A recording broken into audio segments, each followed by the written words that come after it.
გიორგი მალანია ის, ვინც ალექსანდრე გაბაშვილისა და გიორგი რიკაძის ხელით მოკლა გიგა ავალიანი.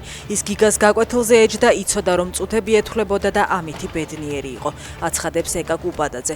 მალანიას აღკვეთის სახით დღეს პატიმრობა შეეფარდა. ის გიგა ავალიანის მოსწავლე იყო.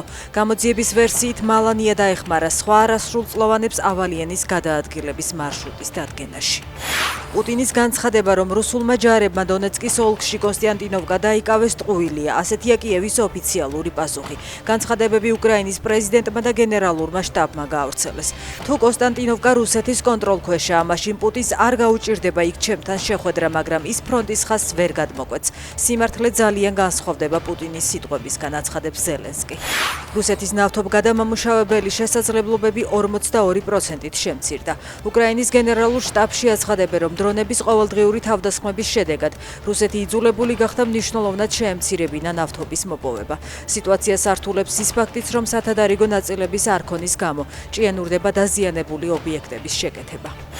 აიათოლა ალი ხამენეის დაკრძალვის ცერემონიაზე შეკრებილები შურისძიებასა და ტრამპის სიკვდილს ითხოვენ.